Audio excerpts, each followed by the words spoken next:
जननीं शारदां देवीं रामकृष्णं जगद्गुरुं पादपद्मे तयो श्रित्वा प्रणमामि मुहुर्मुहुः। नमः श्रीयतिराजाय विवेकानन्दसूरये सच्चित्सुखस्वरूपाय स्वामिने तापहारिणे। সবাইকে আয়ারল্যান্ড থেকে নিবেদিতার জন্মস্থান থেকে ভালোবাসা জানাই আর আমার নমস্কার সবাই স্বীকার করবেন। আজকের বিষয় গুরুদেব শ্রী রামকৃষ্ণ। বিষয়টাকে যাবার আগে আমি একটা ডিসক্লেমার নোটিস দিতে চাই। কি, আমি তো বাংলা তো অত জানি না। আমি বাংলা শিখলাম কেন? ঠাকুরের কথামৃত পড়ার জন্য। মায়ের কথা, ঠাকুরের কথামৃত এগুলো অরিজিনালি পড়ার খুব ইচ্ছা ছিল। সেই জন্য আমি বাংলা শিখলাম। এমনিতে কথা বলতে পারি নিশ্চয়ই, কিন্তু বক্তৃতা দেওয়ার মতো খুব মানে কি বলবো, খুব ভালো বাংলা আমি তো জানি না। তবু আপনারা সবাই মানে জিজ্ঞাসা করেছেন আর নিবেদন করেছেন বলে একটা সাহস নিয়ে আমি কথা বলতে চেষ্টা করছি। মাঝে মাঝে যখন বাংলাতে অত ভালো না হলে আমি একটু ইংরেজি কথা বলবো। আর একটু বোধহয় আমার গ্রামার আর ঠানগুলো একটু ভুলভাল থাকতে পারে। একটু শুনে মানে একজন ভদ্রমহিলা অনেক একটা মা বলেছিলেন, মা মহারাজ আপনার বাংলা শুনতে খুব ভালো লাগে, মিষ্টি মিষ্টি লাগে কেন? যেমন বাচ্চা ছেলেরা যখন মানে বলেন ও সময় তো একটা মিষ্টি মিষ্টি মতো লাগে, সে মতো লাগে মহারাজ, কোনো অসুবিধা নাই বলে একজন ভদ্র মহিলা আর মহিলা ভক্ত বলেছিলেন। যে হোক, এই নিয়ে আমি আজকের বিষয়ে নিয়ে একটু আলোচনা করব। গুরুদেব শ্রী রামকৃষ্ণ। আপনারা অনেক বছর থেকে ঠাকুরের কথামৃত আর লীলা প্রসঙ্গ অন্য বইগুলো পড়েছেন বোধহয়, আর অনেক বক্তৃতা তো শুনতে থাকেন। সেই জন্য আজকে আমি ভাবছিলাম গুরু মনে খেয়ে আর ঠাকুর তো দুটো তিনটে পদ নিয়ে ও কখনো ভালোবাসতেন না। যদি কেউ ওকে ঠাকুর কর্তা না হলে গুরু এরকম ডাকলে ও খুব রেগে যেত, ও ভালোবাসতেন না। কিন্তু আজকাল আমরা বলছি গুরু মহারাজ কি জয়, আর গুরুদেব রামকৃষ্ণ, আর গুরুর গুরু এসব বলতে থাকি। অনেক সময় আমাদের মনে একটা প্রশ্ন আসার উচিত, ঠাকুর নিজে কখনো বাঁচতেন না আর ভালোবাসেনি যে ঠাকুরকে কর্তা না হলে ঠাকুরকে গুরু এ সম্বোধন করে, কিন্তু আমরা আজকে করছি। যদি ঠাকুরের উপদেশের বিরুদ্ধে যাচ্ছি আমরা, আর ঠাকুর যে ভালোবাসতেন না আমরা এটাই করতে চাইছি, এটা একটা প্রশ্ন আসার উচিত উচিত কিন্তু এটা নিয়ে আমরা একটু আলোচনা করব। গুরু কে? গুরু গীতাতে একটা খুব ভালো মানে স্তোত্র আছে। গুরু গীতা একটা স্তোত্র, স্তোত্রের মধ্যে গুরু মনে কে বলে খুব ভালো বর্ণনা আছে। গুকার अंधकारस्तु ऋकारस्तन्निवर्तकः अंधकार निवर्त्यातु गुरुरित्यभिधीयते। গুরু এ গুরু, গু মানে কি?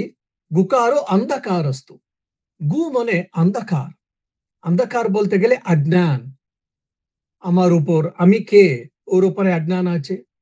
আর ভগবান কে, এর উপরে অজ্ঞান আছে। মানে স্পিরিচুয়াল ইগনোরেন্স বলতে গেলে ignorance about one self, ignorance about god, এটাই আমরা বলি এখানে অন্ধকার। সো গু মানে অন্ধকার, রুকার স্তন্নিবর্তক। রুকার মানে যে অজ্ঞান নাশ করে, অন্ধকার নাশ করে, ওকে अंधकार निवर्त्यात गुरुरित्य बीयते। যে লোক আমার অন্ধকার নাশ করে, অন্ধকার নির্মূলন করে, ওকে আমরা গুরু বলি। সে আমরা ঠাকুরকে গুরু মহারাজ বলছি কেন? কেন? আমার অজ্ঞান ও নাশ করবে, সেই জন্য আমরা ঠাকুরকে গুরু মহারাজ বলছি। আরেকটা মানে ব্যাখ্যা খুব ভালো আছে গুরু শব্দ নিয়ে। গা গা র and উ উকার দুটো ব্যঞ্জন আছে, গাকার and রাকার দুটো ব্যঞ্জন আছে, আর একটা স্বর আছে উকার। সো গাকার ব্যঞ্জন মানে গতি আর মার্গ, মানে গোল and path। ও আমার মানে গোল and path দুটোই গা বলতে গেলে। আর রা মানে এটা বলে জ্যোতি আর আলো, না বলে অগ্নি। আমরা জানি যারা একটু মন্ত্রগুলো জানে আর পূজা পদ্ধতি এসব, আমরা রম বলে একটা অগ্নির করি আমরা। কেন? অগ্নির বীজাক্ষর রম। সো রকার মানে অগ্নি আর আলো এসব।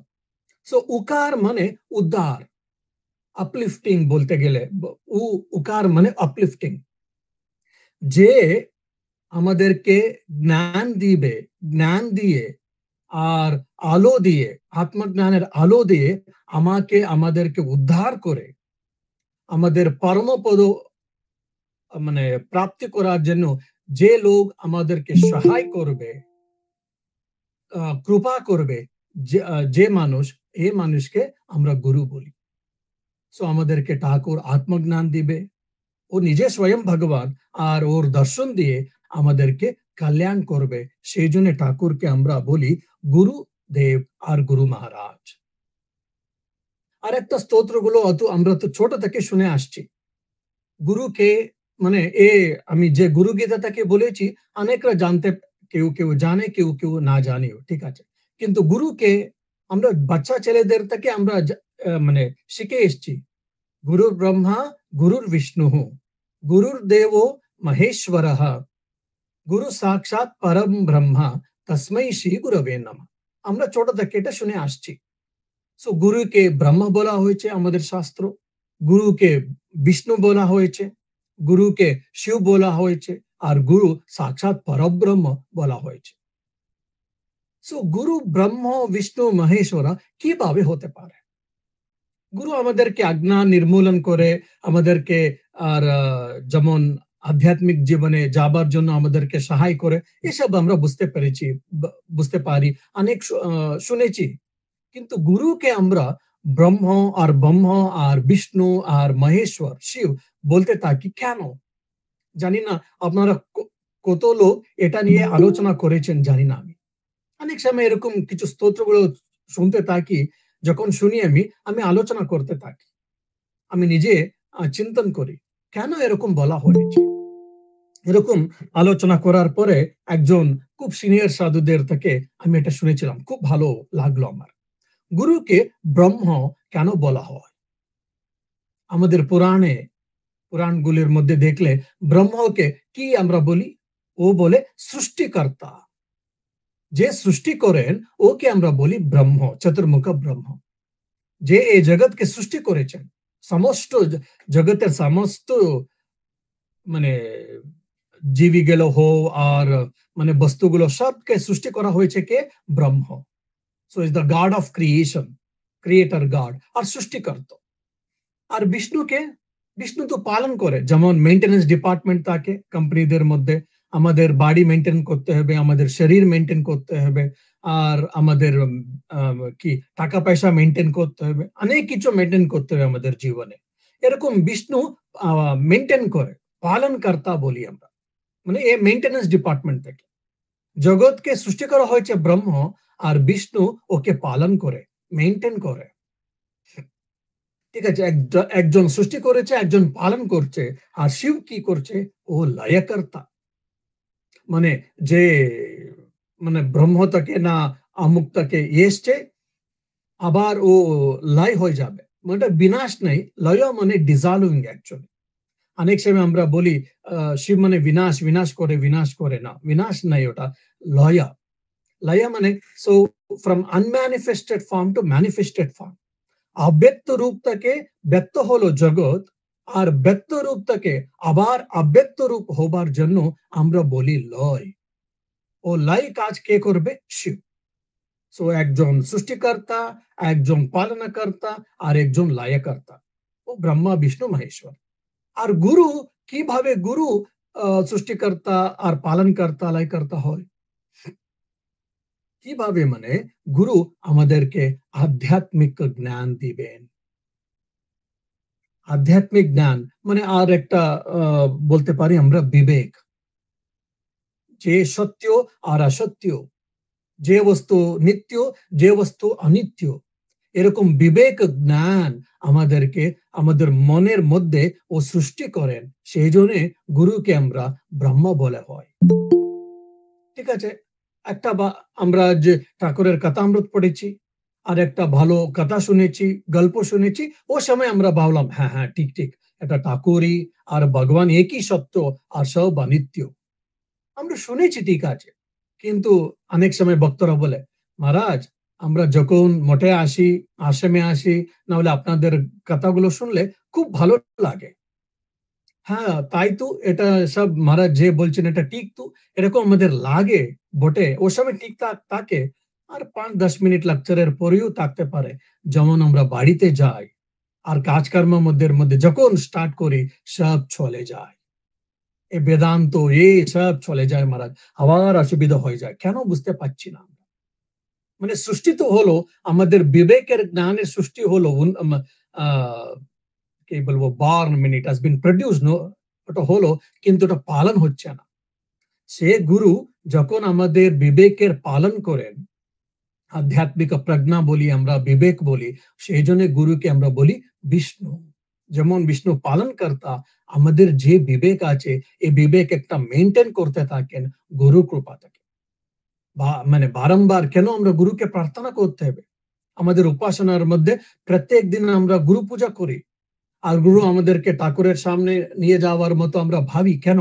সো এ ঠাকুর মানে গুরু আমাদেরকে এ যে বিবেক আর আধ্যাত্মিক জ্ঞান এসব পালন করার জন্য ও অনেক আমাদের সহায় করবে, সেই জন্য গুরুকে আমরা বিষ্ণু বলি।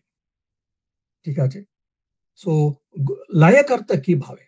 গুরু আমাদেরকে মার্গদর্শন দিবে, গুরু কৃপা দিবেন, গুরু রক্ষা করবেন। রক্ষা করে কিভাবে? বিবেক জ্ঞান দিয়ে আর অনেক রকম কৃপা দিয়ে আমাদের অজ্ঞান নাশ করবেন। আর আমাদের অনেক ভুলভাল থাকে আর ব্যাড সংস্কার, ব্যাড টেন্ডেন্সিস, ব্যাড ইমপ্রেশনস থাকে, এসব রিমুভ করার জন্য আমাদেরকে সহায় করে। সেই জন্য আমাদের অজ্ঞান নাশ, অহংকার নাশ, আর যে কুসংস্কার থাকে, ব্যাড ইমপ্রেশনস, ব্যাড টেন্ডেন্সিস, এসব নাশ করার জন্য আমাদেরকে খুব সহায় করেন। সেই জন্য গুরুকে আমরা মাহেশ্বর বলি। তো গুরুকে কেন আমরা ব্রহ্ম আর বিষ্ণু আর শিব কেন বলা হয়, এখন আমি আশা করি আপনারা জানতে পেরেছেন। এখন একটা বোধহয় একটা গল্প নিয়ে আমরা স্টার্ট করব। একটা এখন ব্যাকগ্রাউন্ড দিয়েছে গুরু মনে কে। স্বামীজি আর নরেন ঠাকুরের সামনে, ঠাকুরের প্রথম দক্ষিণেশ্বরে এলেন, আমরা জানি এসব সময়, সবাই জানি আমরা। ও এসে জিজ্ঞাসা করলেন, স্ট্রাইট জিজ্ঞাসা করলেন কি মহাশয় আপনি ভগবানকে দেখেছেন? এসব আমরা জানি, have you seen the god? Thakur স্পষ্টভাবে বলে দিলেন, হ্যাঁ গো আমি ভগবানকে দেখেছি। এখন পর্যন্ত যা যাকে খুব বড় বড় লোক, বড় বড় মানুষকে ও স্বামীজি জিজ্ঞাসা করেছিলেন, কিন্তু সবাই উল্টাপাল্টা উত্তরগুলো দিয়েছিল, কেউ স্ট্রাইট হবে আনসার হ্যাঁ দেয়নি। সো স্বামীজির জীবনে প্রথমবার একজন ব্যক্তি বলছে হ্যাঁ আমি ভগবানকে দেখেছি। পরে ঠাকুর আবার অত নেই, আবার কন্টিনিউ করলেন কি, কিন্তু একটা ব্যত্যাস আছে, কিন্তু একটা ডিফারেন্স আছে জানো কি? আমি যেভাবে তোমাকে দেখতে পাচ্ছি এর থেকে আর ভালোভাবে আমি ভগবানকে দেখেছি, এক্সপিরিয়েন্স করেছি। I have seen the God, I have experienced the God better than as I am seeing you. মানে ভগবানকে আমরা অনুভব করতে পারি, ঠাকুর বলে দিচ্ছেন আমাদেরকে। এ কালীটা মানে ভগবান আছে, ঠাকুর আছে, এ পরব্রহ্ম আছে, ব্রহ্মণ আছে, কালী এটা কথা নেই বাবা। তোমরা যদি চাইলে তোমরা অনুভব করতে পারো। অনুভব গম্য, সংস্কৃতে বলতে গেলে অনুভব গম্য মানে আমরা অনুভব করতে পারি, ঠাকুর বলে দিচ্ছেন সবাইকে। আর তৃতীয় কথা, কিন্তু কতজনকে ভগবান দরকার আছে বলুন, সত্য কথা, এটা একটা আমরা সব জানি। ঠিক আছে, সো ঠাকুর বলেছেন হ্যাঁ ভগবানকে দেখেছি, আর ভগবানকে ভালোভাবে দেখি, যেমন যে ভাবে আমরা এই মানে সৃষ্টিকে আমরা দেখি ওর থেকে উপরে আর ভালোভাবে দেখেছি। ঠাকুর বলছেন মনেটা কি আমরা ভগবানকে এখনো যদি আমরা চাইলে আমরা সাধন ভজন করলে আমরা ভগবানকে দেখতে পারি। সো স্বামীজি ক্লিয়ার এভাবে শিখলেন আমরা তো শুনেছি ঠিক আছে। কিন্তু স্বামীজি কিভাবে কিভাবে ওর একটা প্রিপারেশন ছিল একটা খুব অদ্ভুত ব্যাপার কিন্তু। এই গল্প সবাই জানে কিন্তু খালি আমি লিঙ্ক করছি। একবার ঠাকুর নরেনকে কাশীপুরে বোধহয় জিজ্ঞাসা করলেন, দেখো আমার কাছে অষ্টসিদ্ধি আছে। সামান্যত অন্যদের খুব বড় বড় মানুষ মানে খুব বড় বড় সাধু মহাত্মা যে বলি আমরা ওদের মধ্যে একটা সিদ্ধি থাকতে পারে, না হলে বেশি মানে দুটো। কিন্তু আমার সঙ্গে অষ্টসিদ্ধি আছে। অষ্টসিদ্ধি মানে লঘিমা, মহিমা, গরিমা, অনিমা, বশীকরণত্ব এরকম। আমি খুব ছোট হতে পারি, খুব বড় হতে পারি। আর আমি মানে এক জায়গা থেকে অন্য জায়গাতে চলে যেতে পারি নিজে নিজে। আর যদি লোককে দেখলে আমি বশীকরণ করতে পারি এরকম বলে অষ্টসিদ্ধি, 8 অকাল্ট পাওয়ার্স বলতে। তো সামান্যত মহাত্মাদেরকে আমরা যা বলি একটু খুব পূজা টাজা করি ওদেরকে একটা থাকে, না হলে বেশি মানে দুটো থাকতে পারে। কিন্তু আমার সঙ্গে অষ্টসিদ্ধিও আছে, কিন্তু আমি ইউজ করি না। আমার জন্য তো কোনো ইউজ নাই, লাভ নেই। সেই জন্য আমি ভাবছিলাম তোমাকে অষ্টসিদ্ধি তোমাকে দিয়ে দেব। কি ভাবছো, কি বলছো তুমি বলো? দেখুন একটা আলোচনা করুন। যদি আমাদেরকে ঠাকুর এসে বললেন, বলতো দেখো বাবা আমাদের কাছে অষ্টসিদ্ধি আছে, তুমি চাইলে নাকি বলে আমি বললাম ধন্য হয়ে যাই ঠাকুর আমাকে দিয়ে দিন। কেন ও নিজে নরেন কখনো জিজ্ঞাসা করেনি, কেন চাইনি, কিন্তু ঠাকুর নিজে বলছেন একদিকে। আর আমাকে এরকমই আমাদেরকে ঠাকুর জিজ্ঞাসা করলে কি বলবো? মোটামুটি সবাই সবাই না হলে তো মোটামুটি আমরা বলে হ্যাঁ নিশ্চয়ই দিন, খুব ভালো হবে। আর কেউ কেউ বলতে পারে "আম, আমার জন্য না বলে তো জগৎ কল্যাণের জন্য আমি ইউজ করতে পারি, দিন বলে আমরা মানে চাইতে পারি। কিন্তু নরেন জিজ্ঞাসা করলেন, বাবা এর জন্য আমাকে আত্মসিদ্ধি হবে, আত্মকল্যাণ হবে, আত্ম সাক্ষাৎকার যা নির্বিকল্প সমাধি ও বলতেন, আত্ম সাক্ষাৎকার আত্মদর্শন আর নির্বিকল্প সমাধি ওটা হবে নাকি? জিজ্ঞাসা করলেন। ঠাকুর বললেন না বাবা, ওটা হবে না। অনেক সময় এর জন্য তোমাদের ক্ষতি হতে পারে, কিন্তু ওর জন্য তো কোনো লাভ, কোনোভাবে তোমার স্পিরিচুয়াল হেল্প, স্পিরিচুয়াল রেস্কিউ হবে না। সঙ্গে সঙ্গে স্বামীজি বলে দিলেন তবে আমাকে দরকার নাই। So he rejected it as like a poison. কেন স্বামীজি অত ছোট বয়সে অনেক কিছু পেলেন, অনেক কিছু নির্বিকল্প সমাধি অনুভব করলেন, আর অনেক কিছু করলেন কেন? এরকম খুব সিনসিয়ারিটি ছিল। যতটা পারি আমাদের সিনসিয়ারিটি যতটা বাড়লে অতটা আমাদের গুরুর কৃপা, ভগবানের কৃপা, ঈশ্বর কৃপা আমরা পাই। ওটা পাওয়ার জন্য, আমরা অধিকারী হওয়ার জন্য আমরা ঠাকুরকে, গুরুদেবকে আমরা শরণাগতি হতে হবে। আর গুরুদেব রামকৃষ্ণ, কেন ওকে গুরুদেব বলা হয়? আর গুরুদেব হয়ে, গুরু হয়ে কি করছেন আমাদেরকে? ও তো আমাদের ইষ্ট দেবতা আর আমাদের গুরু। আর ঠাকুরই আমাদের গুরুর মাধ্যমে এসে আমাদেরকে মন্ত্রগুলো দিয়েছেন আমরা সব জানি। সো একটা মানে হোমা পাক্কির কথা, মানে ঠাকুরের কথা আমরা তো গল্প সবাই জানো আমরা, আশা করি আমি। মানে ঠাকুর বলতেন এটা হোমা পাক্কির কথা। একটা হোমা পাখি খুব উঁচে, মানে খুব উঁচুতে আকাশে ও চলতে থাকে। কত উঁচুতে থাকে মানে ও যখন ওখান থেকে আকাশের মধ্যে একটা এগ দিয়ে দেয় ও। ও মানে এগ, আন্ডা বলি আমি হিন্দিতে। ও পড়তে থাকে, পড়তে থাকে, পড়তে থাকে। ওর মধ্যেই ও এগ থেকে ও ছোট পাখি, হোমা পাখি বাইরে আসবে। আবার বাইরে আসে, আস্তে, আস্তে, আস্তে ও নেমে যাচ্ছে। আ আ নামা যাওয়ার সঙ্গে, সঙ্গে ওর এগুলো মানে যে উইংস বলি আমরা, উইংস এগুলো তো ভালো করে গ্রো হয়ে যায়। কিন্তু দেখছে ও নিচে নেমে আসছে, কিন্তু ওটা পৃথিবীকে যদি টাচ করলে, মাটিকে টাচ করলে ও মরে যাবে। সেজন্য সঙ্গে সঙ্গে ফট করে সঙ্গে সঙ্গে হোমা পাখি ও উপরে চলে যাবে, উপরে ফ্লাই করে চলে যাবে। আমরা সব এসব আমরা শুনেছি, ঠাকুরের কথামৃতে আমরা শুনেছি। এসব আমি শোনার প্রথমটা যখন শুনলাম খুব ভালো লাগলো। পরে আমারকে একটা সন্দেহ এলো, ঠাকুরের যে হোমা পাখির কথা বলছেন খুব ভালো, কিন্তু কোথায় আছে? বেদ তো নাই, পুরাণের মধ্যেও যতটা আমি জানি ও পুরাণের মধ্যেও নেই, হোমে মানে বেদের মধ্যেও নেই, আর ভাগবতের মধ্যেও নেই। কোথায় থেকে ঠাকুর পেলেন এটা? ও নিজে ভেবে বলছেন গল্প আর কি? অনেক মানে এরকম অনেকবার অনেক কিছু লোকের মধ্যে বুদ্ধিমান মানে পণ্ডিত মানুষের সঙ্গে আমি জিজ্ঞাসা করেছিলাম, আলোচনা করলাম, কিছু কিছু সাধুদের সঙ্গেও জিজ্ঞাসা করেছিলাম, কিন্তু উত্তর পাইনি। পরেও পরে আমাকে আমি একটা আনসার পেলাম, ইয়ে জোরাস্ট্রিয়ানিজম বলি আমরা পারসি, যারা জামশেদজি টাটা এরা সব পারসি, পারসিদের যে একটা শাস্ত্র গ্রন্থ আছে, এ শাস্ত্র গ্রন্থের মধ্যে এই হোমা পাক্কির কথার উল্লেখ আছে। মানে জোরাস্ট্রিয়ানিজম যে বলি আমরা, আর জারাথুস্ট্রা আর পারসি রিলিজিয়নের ওদের শাস্ত্র গ্রন্থের মধ্যে এটা আছে। আমি ভাবছিলাম ঠাকুর কখন পারসি গ্রন্থগুলো পড়লেন?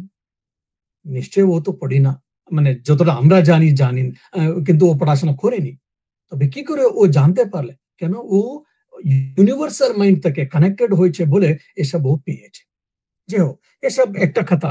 হোমা পাক্কির কথা যেদিন নিয়ে আমরা আলোচনা করলে আমাদের মধ্যে, আমরা তো আমরা অনেক উঁচুতে থাকি, কিন্তু মাঝে আমি এ শরীর, আমি এ মন, আমি ওর ছেলে, ওর মেয়ে, আর আমি এ করেছি, আমুক ও করেছি, ও করেনি, এটা বলে এসব ঝামেলার মধ্যে দিয়ে আজ্ঞা নিয়ে আমরা নিচে নেমে যাচ্ছি, নেমে যাচ্ছি, নেমে যাচ্ছি, নেমে যাচ্ছি। অনেক সময় আমরা মরে যেতে পারি। কিন্তু আমরা যদি ঠাকুরের পায়ে শরণাগতি হলে কি হবে? ঠাকুর আমাদেরকে রক্ষা করবে। যে যেভাবে রক্ষা করবে, বিবেক দিয়ে রক্ষা করবে, জ্ঞান দিয়ে রক্ষা করবে। আমাদের ভালোভাবে ঠিক রকম আলোচনা দেওয়ার মাধ্যমে ও রক্ষা করতে পারেন। অনেক বিভিন্ন রকম ও আমাদের রক্ষা করতে পারেন। সেজন্য হোমিওপ্যাথির মধ্যে ও পড়তে থাকে, আবার একটু হাত খুলেছে, দেখেছে, ও দেখছে নিচে নেমে যাচ্ছে, নিচে নেমে যাচ্ছে, মাটিকে টাচ করলে ও মরে যাবে বলে ফট করে উপরে চলে গেল। যখন আমাদের গুরুদেবের আশীর্বাদ যখন পেলে আমরা কি হবে? আমরা মাটিকে না টাচ করে উপরে চলে যাই, মানে আধ্যাত্মিক উন্নতি হয়ে যায়। সেই জন্য গুরুর কৃপা খুব দরকার, ঈশ্বরের কৃপা খুব দরকার। সেই জন্য কৃষ্ণ বলে ভগবত গীতা, দৈবী হেষা গুণময়ী মম মায়া দুরত্যয়া মামেব ये প্রপদ্যন্তে মায়ামেতাম তরন্তি। দৈবী হেষা গুণময়ী, যে মায়া বলি এটা ত্রিগুণাত্মিকা মায়া, এটা আমারই, এটা দৈবী মম মায়া দুরত্যা। কিন্তু ওটা মানে এ মায়াটাকে ক্রস ওভার করার খুব অসুবিধে, খুব অসুবিধে। তবে কি করতে পারো তুমি? মামেব এ প্রপদ্যন্তে, আমি তোমাকে সহায় করতে পারি, আমি একা তোমাকে সহায় করতে পারি। কখন করতে পারি আমি? Terms and condition apply. মায়া মামেব এ প্রপদ্যন্তে মায়ামেতাম তরন্তে। যখন তুমি আমাদেরকে শরণাগতি করো, ও সময় তোমাকে আমি সহায় করব। তো ওর জন্য তুমি এই মায়া সংসার থেকে, ভবসাগর থেকে তুমি বাইরে আসতে পারো। কেন আমরা শরণাগতি করতে হবে? ঠাকুর তো অনেক সময় শরণাগতির কথা বলতে থাকেন কথামৃতের মধ্যে।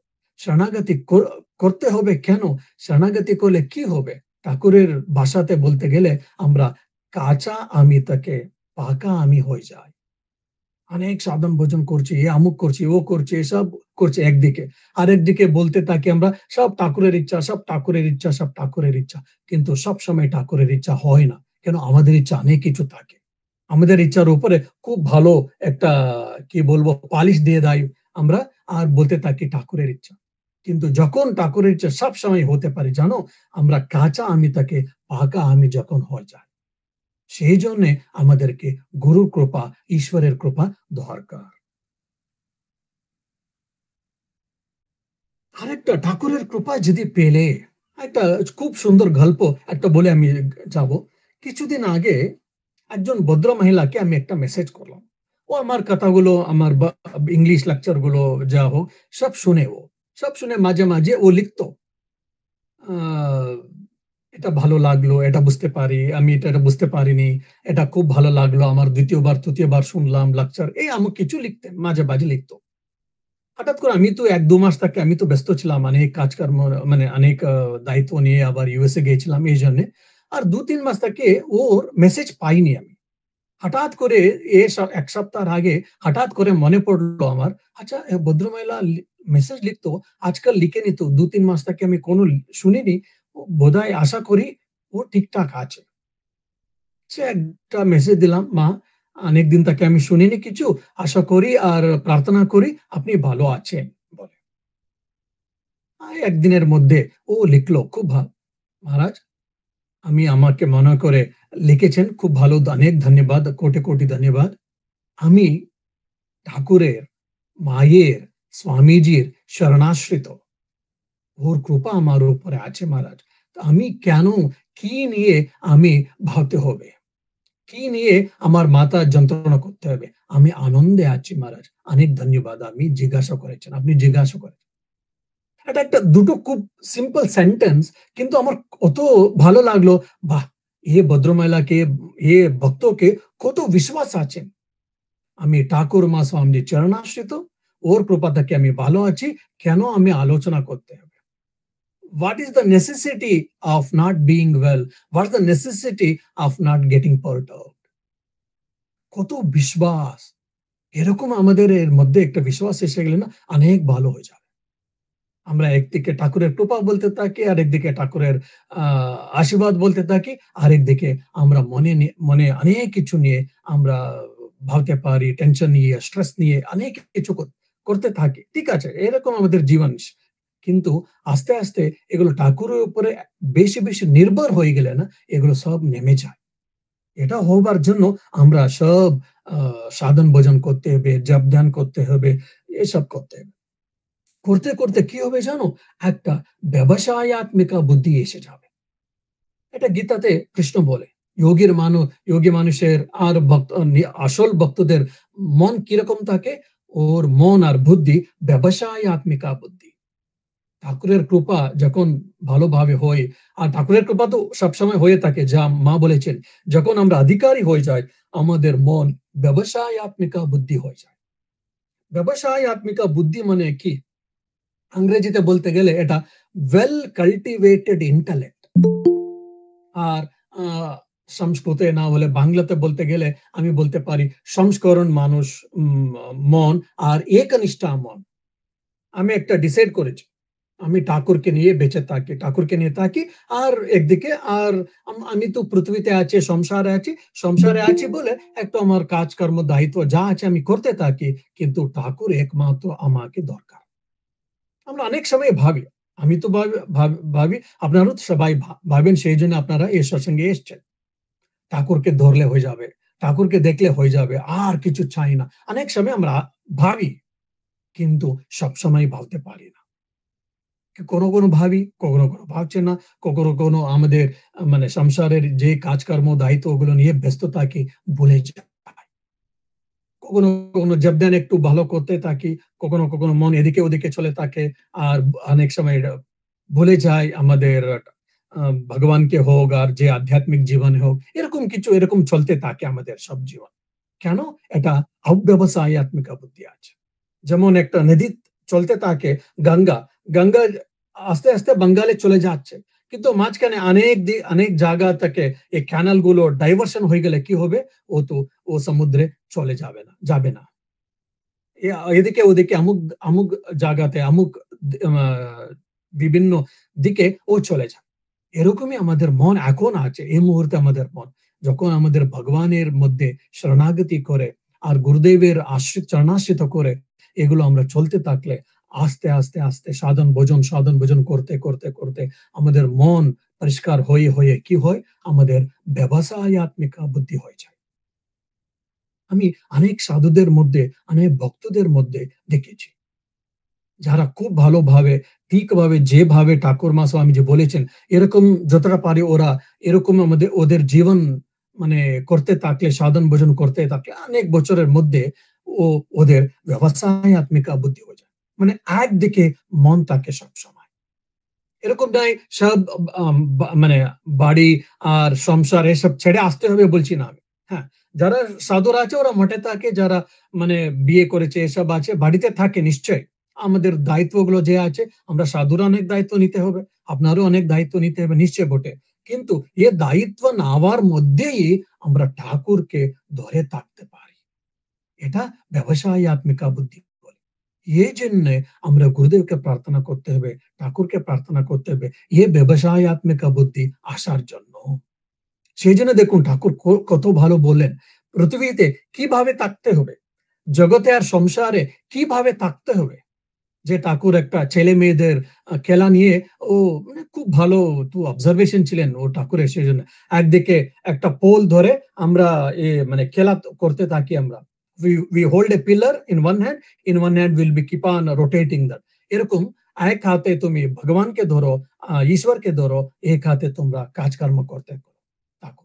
মানে গড সেন্টার্ড লাইফ মানে স্পিরিচুয়ালিটি।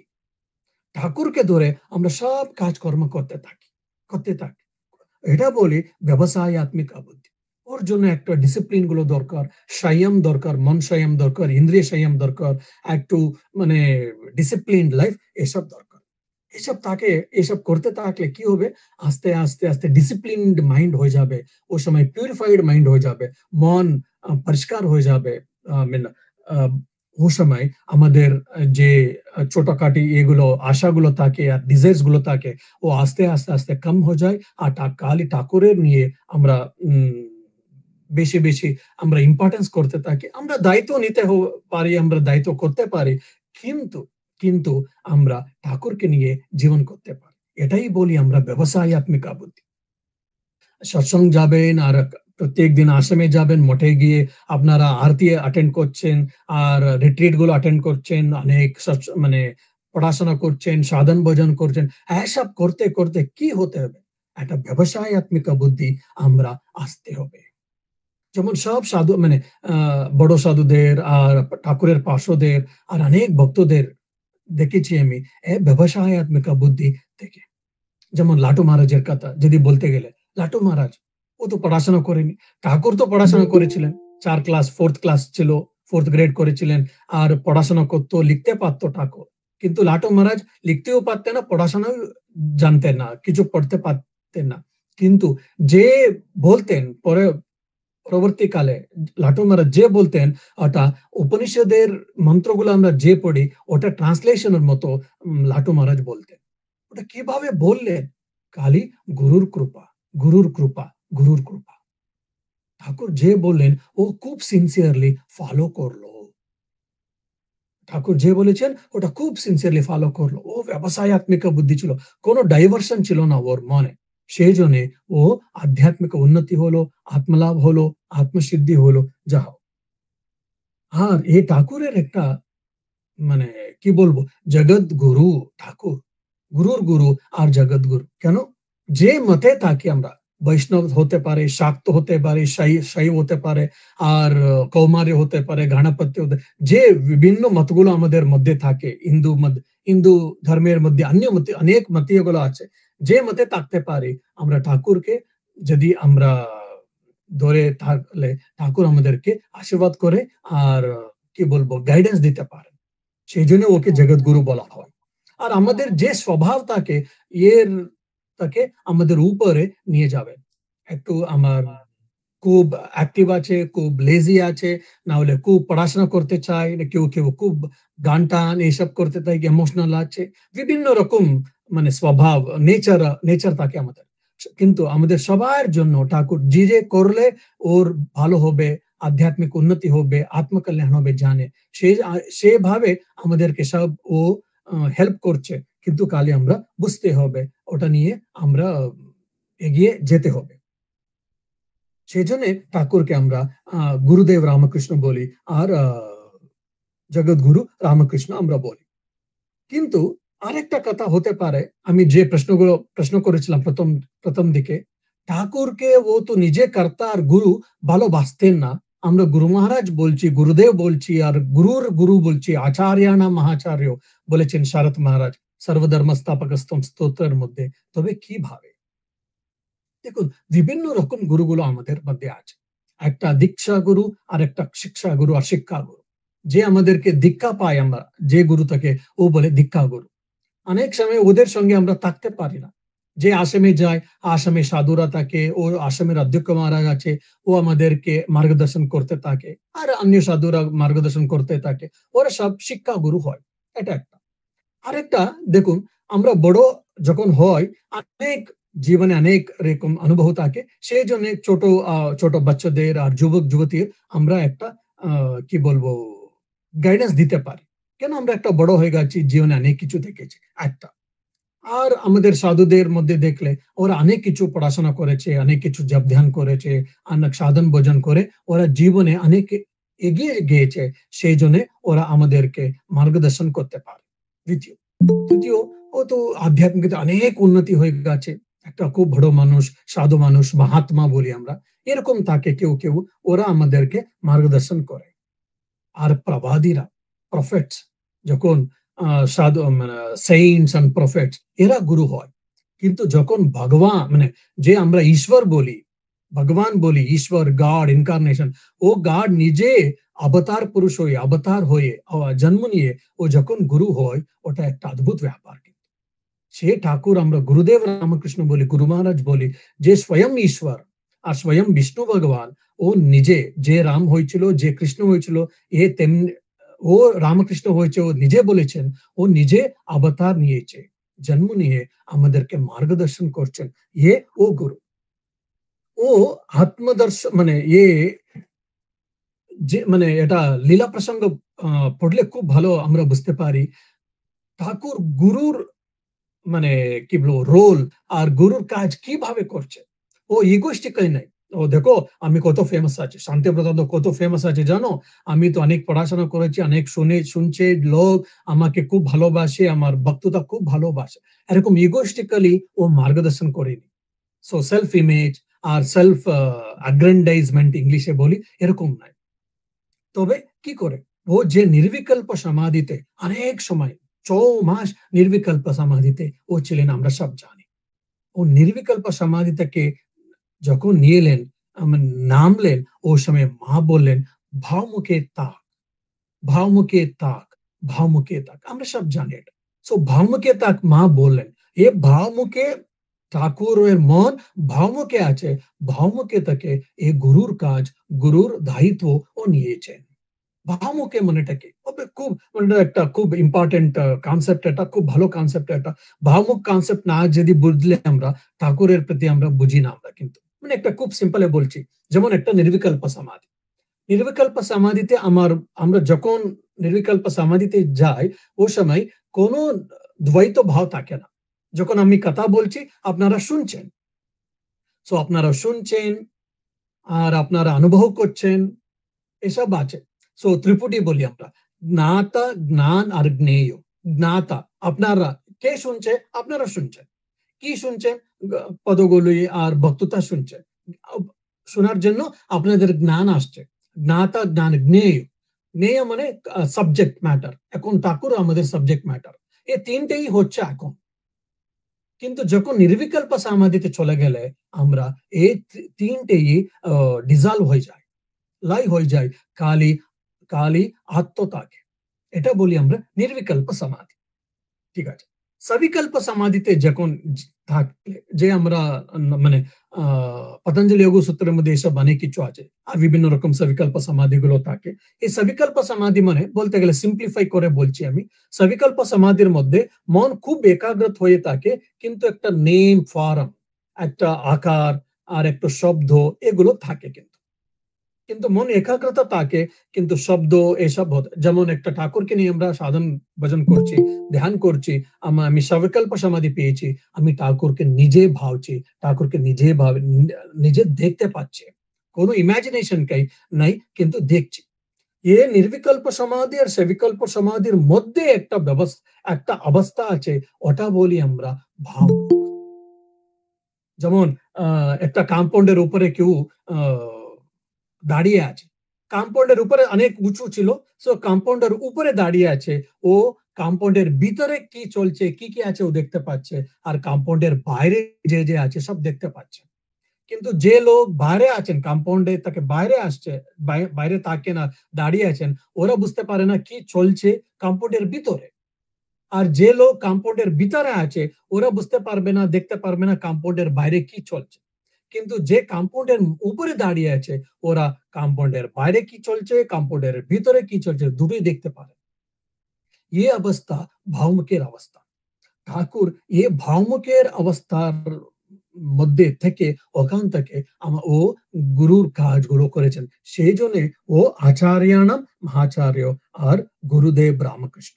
সো যখন আমরা ঠাকুরকে গুরু মহারাজ বলি এটা খুব বড় ফিলসফিক্যাল মিনিং আছে, খুব ডিপ মিনিং আছে। আমরা একটা এগুলো বুঝতে খুব ভালো হয়। সেই জন্য ঠাকুর বলতেন আমি কিছু জানি না, সব মা জানে, সব মা জানে, সব মা জানে। কেন? মানে he is referring to that universal mind ওখানে।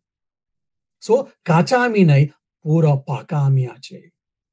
So it is not his mind, it is the will of cosmic mind. So the cosmic mind এর মাধ্যমে ঠাকুরের মাধ্যমে ও কাজ করতে ছিল। সো এটা অবিদ্যাময় বিদ্যাময় মানে ঠাকুর তো বলেছেন নিজে আমরা সব জানি। আর একটা খুব ভালো ইন্টারেস্টিং এগুলো মানে লীলা প্রসঙ্গ থেকে বলছি। ভৈরবী ব্রাহ্মণী আমরা সব জানি। ভৈরব ব্রাহ্মণী এলো কেন? ওকে মা বলেছিলেন তুমি ৩ জনকে মানে তুমি মার্গদর্শন দিতে হবে। একজন চন্দ্রা, একজন গিরিজা আর ঠাকুর। চন্দ্রা গিরিজাকে হয়েছিল আর খুঁজে দক্ষিণেশ্বরে এলেন আর ঠাকুরকে দেখে ও খুব আনন্দ হয়ে বললেন আচ্ছা আমি তোমাকে খুঁজছিলাম। কেন? মা ভবতারিণী বলেছিলেন তুমি ৩ জনকে তুমি মার্গদর্শন দিতে হবে, সহায় করতে হবে বলে ২ জনকে হয়ে গেছে, তুমি তৃতীয় মানুষ। আচ্ছা। সো বসে অনেক কিছু গল্প হলো ওদের মধ্যে। আর ঠাকুর যে আধ্যাত্মিক অনুভূতি হয়েছিল যখন বললেন, ওসব বললেন এটা অবতারের জন্য হয়। এটা মহাভাব বলে। এখন পর্যন্ত সবাই লোক বলতো ঠাকুর ক্যাপা হয়ে গেছে, পাগলা হয়ে গেছে ভগবানের বিষয় নিয়ে এসব বলতো। কিন্তু এখন বলছে ভৈরবী ব্রাহ্মণী ঠাকুর অবতারও। এসব যে একটা মানে একটা পণ্ডিতের ছিল, পণ্ডিত গোষ্ঠী ছিল, এইসব ডিসকাশন হয়ে সব পণ্ডিত মানুষ সব বললো হ্যাঁ ঠিক যে ভৈরব ব্রাহ্মণী বলছে যে ঠিক এটা এখন ঠাকুর অবতার পুরুষ এসব আমরা সব জানি। সো ভৈরবী ব্রাহ্মণী অনেক সাধন ভজন করেছিলেন নিজে, অনেক শাস্ত্রগুলো জানে আর নিজে ভবতারিণী এসে ওকে বলেছিলেন ৩ জনকে তুমি মানে মার্গদর্শন করতে হবে আর একজন অবতার পুরুষ রামকৃষ্ণকে করতে হবে বলেছিলেন। তবে ও তো খুব সাধারণ মানুষ নাই, কিন্তু ওর মধ্যেও কিছু ভুলগুলো ছিল। ওর সাধন ভজন পুরোটা কমপ্লিট হয়নি। সেই জন্যে ঠাকুরকে এসে ঠাকুরকে সহায় করলো।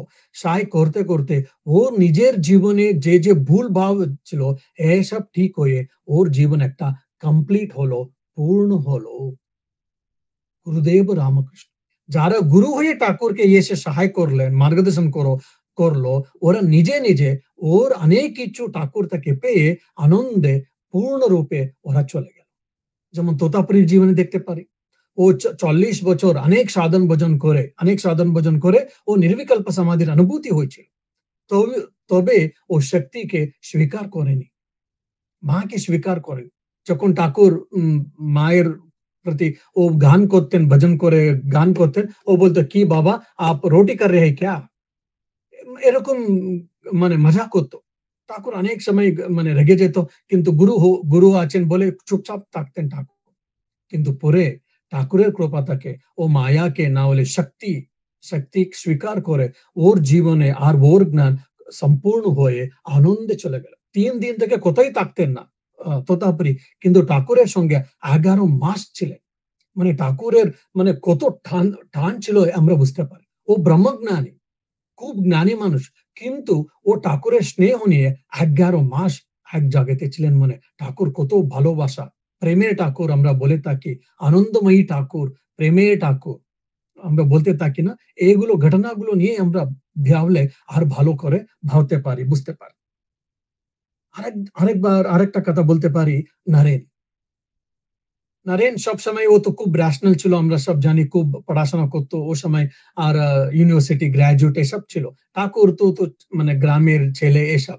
অনেক সময় ঠাকুরের গল্পগুলো শুনে, ঠাকুরের কথা শুনে স্বামীজি বলতেন নরেন ঠাকুর তো খুব ভালো মানুষ, কিছু হয়েছে কিন্তু কখনো পাগলার মতো বলতে থাকে। এই তো আমার এটা খারাপ লাগে। কি করা যায় বলুন তো? ওটা পাগলা তো। অনেক সময় বলতেন ঠাকুর। ঠাকুরের প্রতি স্বামীজি আমরা সব জানি।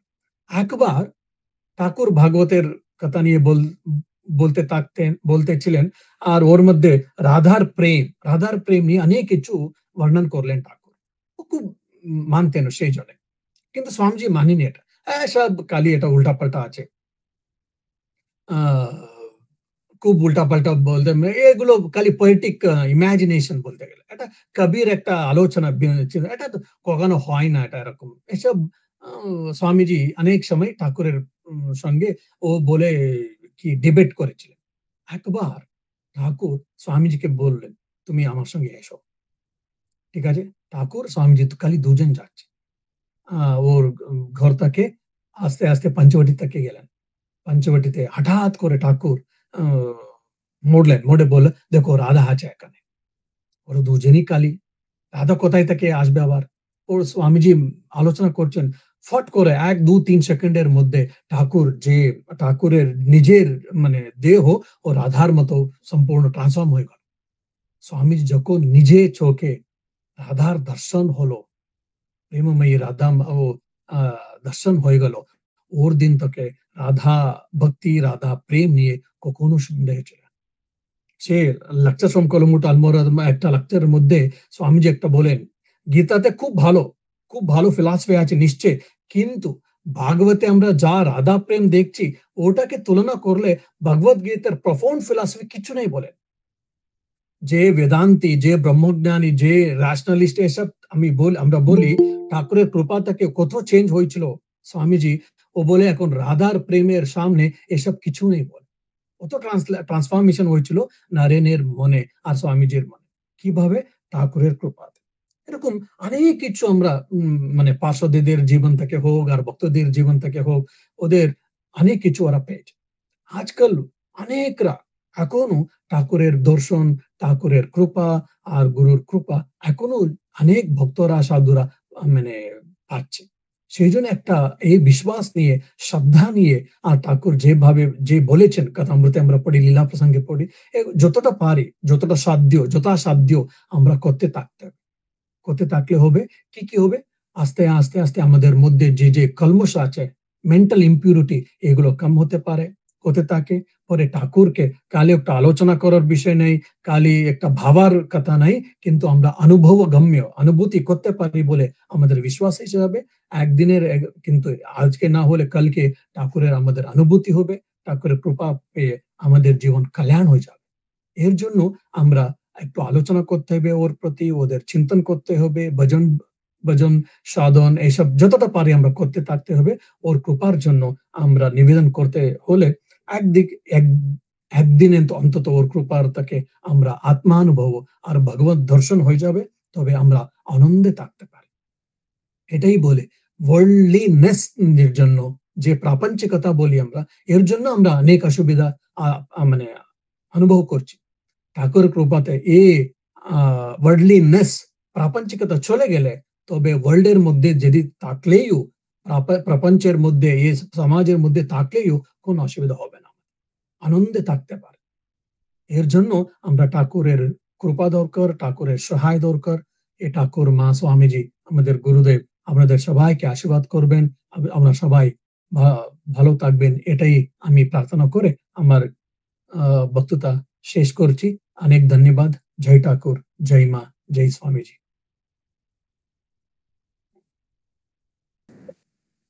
হ্যাঁ, মহারাজজি প্রণাম। আচ্ছা, যেটা নির্বিকল্পক সমাধি, সবিকল্পক সমাধি, সেটাই তো অসম্প্রজ্ঞাত সমাধি, সম্প্রজ্ঞাত সমাধি, একটা ন্যায় দর্শন, একটা যোগশাস্ত্র। हाँ,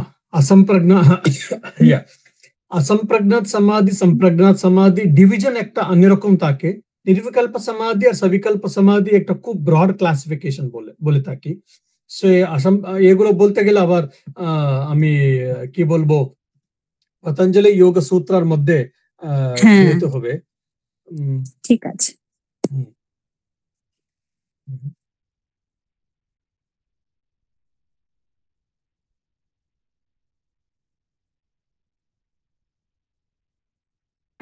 আচ্ছা, এই মিটিংটা কি রেকর্ড করা হচ্ছে? হ্যাঁ দাদা ভাই, এটা ইউটিউবে পাওয়া যাবে, আমাদের কালকে পোস্ট করা হবে। সো এরকম বলতে গিয়ে আমি ভাবছিলাম ওকে কিভাবে বলতে পারি বলে, এই সবিকল্প সমাধি নির্বিকল্প সমাধি একটা বেদান্ত নিয়ে বলি আমরা, আর একটা পতঞ্জলিতে বলি, কিন্তু পতঞ্জলিতে বলে संप्रज्ञात समाधि असंप्रज्ञात समाधि।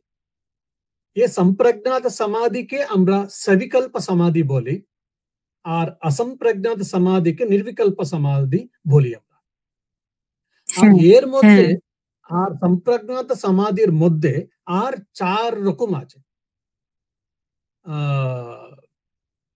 আনন্দ, अस्मिता, विचरणा, वितर्क, এরকম 4 রকম সমাধিগুলো আবার সবিজ সবিকল্প সমাধি মানে संप्रज्ञात সমাধি। संप्रज्ञात সমাধির মধ্যে 4 রকম আছে, বিতর্ক, বিচরণা, আনন্দ, अस्मिता বলে। কিন্তু असंप्रज्ञात সমাধিতে কোনো আবার ডিভিশনস নেই, খালি একই রকম।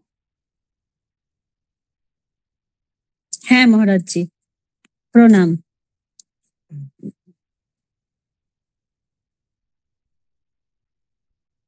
আর কেউ কেউ বলে আবার संप्रज्ञात सवितर्क, सविचार, आनंद, अस्मिता, এরকম असंप्रज्ञात निर्वितर्क, निर्विचार, आनंद and अस्मिता। সো সবিতর্ক এদিকে, ওদিকে নির্বিতর্ক, এদিকে সবিচার, ওদিকে নির্বিচার, এদিকে আনন্দ, अस्मिता and अस्मिता টু নির্বীজা বলে। তবে असंप्रज्ञातिতে ধর্মমেঘ সমাধি, কৈবল্য এগুলো বলে, একটু টেকনিক্যাল হয়ে যায়। সেই সবিকল্প সমাধিকে संप्रज्ञात সমাধি, নির্বিকল্প সমাধিকে असंप्रज्ञात সমাধি বলতে পারি আমরা। হ্যাঁ ঠিক আছে মহারাজ জি, প্রণাম।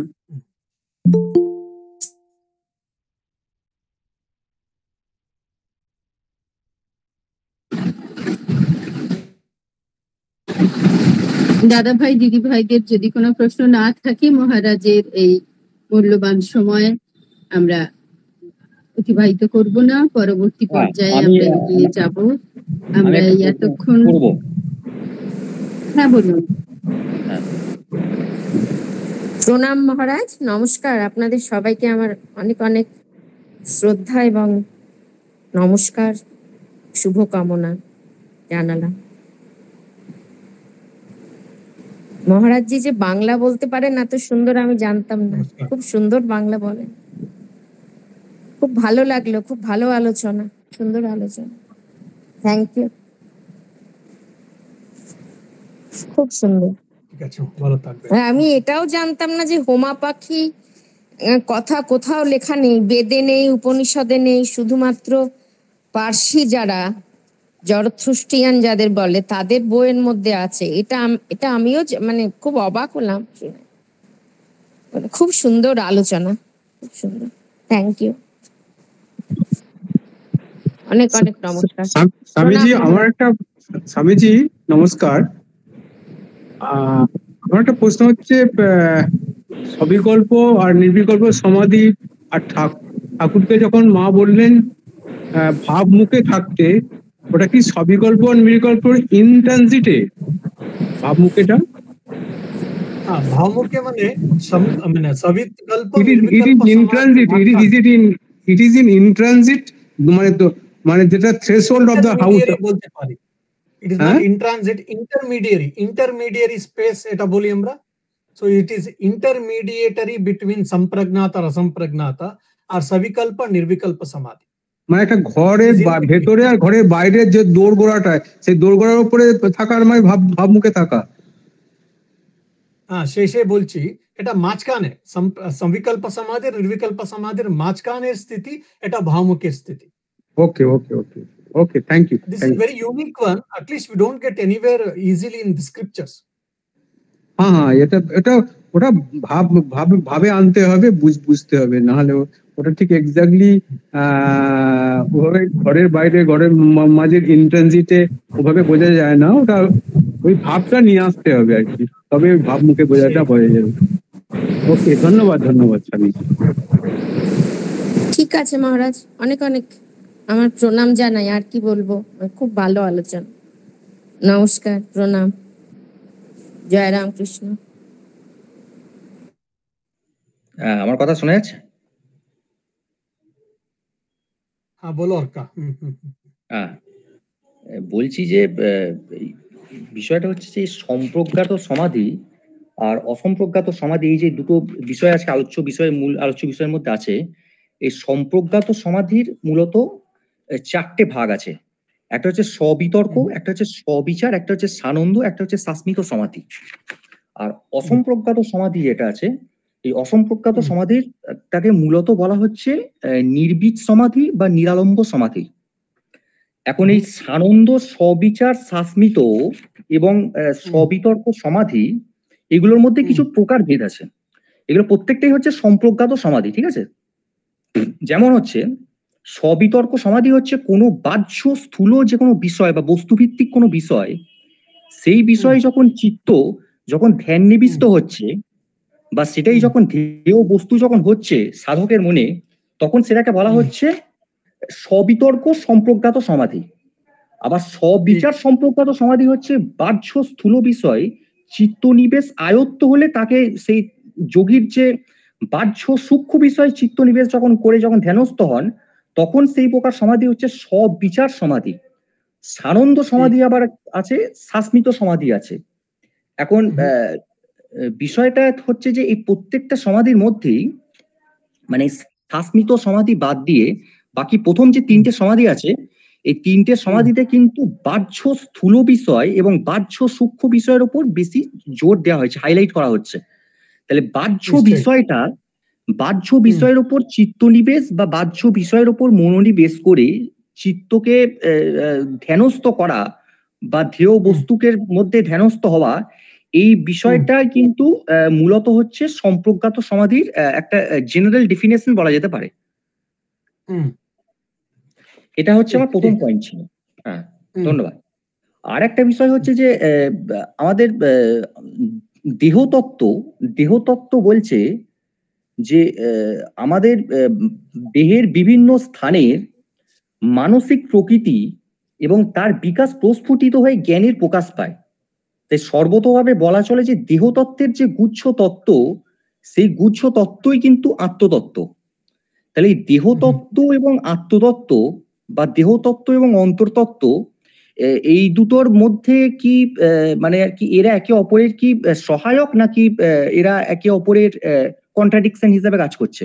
যখন সাধক একটা মানে কি বলবো, একটা স্পিরিচুয়াল স্টেটে যখন আছে আর কি, বা মোক্ষ প্রাপ্তির যে পথ, সেই পথে যখন আছে, তখন দেহতত্ত্বকে এবং আত্মতত্ত্ব এবং অন্তর্তত্ত্ব, এই তিনটে তত্ত্বের মধ্যে একটা ইন্টিগ্রেশন থাকা উচিত, তাই তো?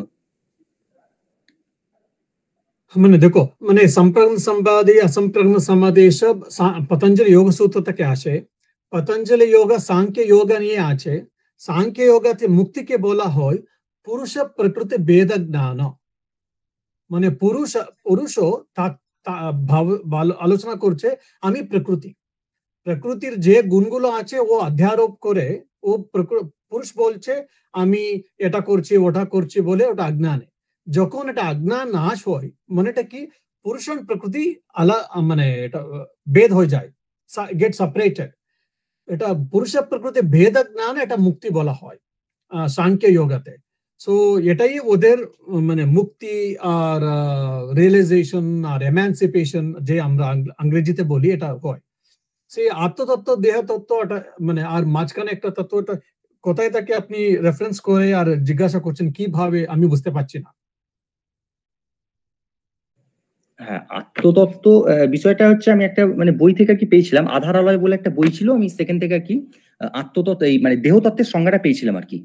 এই দেহতত্ত্বর সঙ্গে মানে দেহতত্ত্বের মূল যে ধারণাটা, সেটা হচ্ছে যে দেহের বিভিন্ন স্থানে মানসিক প্রকৃতি এবং তার বিকাশ প্রস্ফুটিত হয় এবং জ্ঞানের প্রকাশ পায়।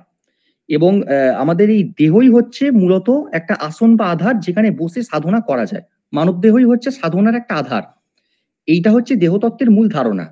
এখন দেহতত্ত্বের সঙ্গে কুণ্ডলিনী যোগা গুলো এটা নিয়ে আপনি বলছেন। হ্যাঁ, বিভিন্ন স্থানে আমরা বিভিন্ন জ্ঞানগুলো পাওয়া যায়, যেটা কুণ্ডলিনী শক্তি বলি আমরা। কুণ্ডলিনী উদ্দীপন যখন হয়, সো আমার মন উপরে উপরে চলে যেতে থাকে, সেই জন্য বিভিন্ন রকম জ্ঞানগুলো, বিভিন্ন রকম অনুভবগুলো হয়। যখন নির্বিকল্প সমাধিতে যখন যাই, আমরা সব দ্বৈততাকে, যব যা যা আছে এসব তাকে উপরে চলে যায়, তবে ও সময় খালি পুরুষ থাকে, নাহলে খালি আত্ম থাকে, আত্মজ্ঞান থাকে। আমি আত্ম বলার জন্য আমি একটু দ্বৈতের মধ্যে থাকতে হবে, কিন্তু আত্ম যদি হয়ে যায় আর কোনো মানে ডুয়ালিটি থাকে না, ও সময় আমি আত্ম বলার কেউ থাকে না। ওর নিচে থাকে, হ্যাঁ, আমি বিভিন্ন রকম দর্শন গুলো, বিভিন্ন রকম অনুভব গুলো দেহ আর মন সহায় নিয়ে আমরা আলোচনা মানে হয়, এটা আমরা কুণ্ডলিনী হোগে এসব আছে, ঠিক। আর পতঞ্জলি অবশ্য তার প্রথম পাদে প্রথম চ্যাপ্টারে এসব ডিসকাস করা হয়েছে, ঠিক। আত্মতত্ত্বর বিষয়টা মূলত হচ্ছে যে মানে ভাগবত গীতা অনুযায়ী যদি আমরা যদি পাই, তাহলে আত্মতত্ত্ব হচ্ছে যে আমি কে আর কি, মানে মূলত আমির সঙ্গে মানে আমরা তো অনেক সময় তো মানে আমাদের যে বাহ্যিক যে আমি, সেটাকে অনেক সময় আমরা আমি বলে ফেলি, কিন্তু আমাদের যে প্রকৃত যে আমি, যেটা আমাদের যে আত্মসত্তা, যেটা সেই আত্মসত্তাটা বা আত্মপুরুষ যেটা, সেটাই হচ্ছে মূলত পরম পুরুষ, বা সেটাই হচ্ছে মূলত ঈশ্বর আর কি, পরমাত্মা। অর্থাৎ এই আমির সঙ্গে পরমাত্মার ভেদাভেদ যখন থাকছে না, তখনই সেটা হচ্ছে মূলত আত্মতত্ত্ব। আমি আত্মা, আমি পরমাত্মা, আমার মধ্যেই পরমাত্মার আধার রয়েছে। এই যে তত্ত্বটা, এই তত্ত্বটাকে সম্পূর্ণভাবে সাধক যখন সর্বতভাবে যখন বা সার্বিকভাবে উপলব্ধি যখন করছে, তখন সেটা হচ্ছে আত্মতত্ত্ব। এটা হচ্ছে আত্মতত্ত্বের ধারণা। আবার এই আত্মতত্ত্বর ধারণাটা মানে নিয়ে আসার জন্য সাধককে যে সাধনাটা করতে হচ্ছে, বা সাধনার যে পথে অগ্রসর হতে হচ্ছে, সে সাধনার পথে অগ্রসরের জন্যে এখানে আত্মতত্ত্ব মানে দেহতত্ত্ব বলছে যে দেহই হচ্ছে একটা আসন বা আধার, যে আসন বা আধারের মাধ্যমে বসেই কিন্তু সাধনা করা যায়। অর্থাৎ মানব দেহ ছাড়া বা বাহ্যিক স্থূল শরীর ছাড়া সাধনা কখনো সম্ভব নয়। তাহলে এই শরীরের প্রতি যত্নবান হওয়া বা শরীরের যে তত্ত্ব, সেটা কিন্তু এই আত্মতত্ত্বকে অ্যাচিভ করার জন্য, ইন দ্য অ্যাচিভমেন্ট অফ আত্মতত্ত্ব, এই দেহতত্ত্বটা কিন্তু সহায়ক হচ্ছে কোনো না কোনো ভাবে আর কি, এই পথে আর কি, মোক্ষ প্রাপ্তি বা নির্বাণের পথ। হ্যাঁ, ওটাই মূল তত্ত্ব ছিল। ধন্যবাদ। আচ্ছা, 1 মিনিট আমি একটা কথা বলি অর্কবাবু, আপনার মোবাইল নাম্বারটা চ্যাট বক্সে দিয়ে দিবেন। হ্যাঁ, ওই স্বামী মানে ওই সারদায় নারী জাগরণ হোক বা ইয়ং সোজার ও স্বামীজি গ্রুপ থেকে আপনাকে এই বিষয়ে আলোচনা করার জন্য আমন্ত্রণ জানানো হবে। এখন যেটা হচ্ছে ওইটা হোক না, আজকে আলোচ্য বিষয়ের উপরে আলোচনা করেছিলাম। যাই হোক, যদি সময় মিটিং এর সময় কম যদি থাকে, আমি তাহলে এখানে স্টপ করে দিচ্ছি, অসুবিধা নেই। আমি নাম্বারটা আমি চ্যাট বক্সে দিয়ে দিচ্ছি, যেটা আপনি বললেন সেটা আমি করে দিচ্ছি।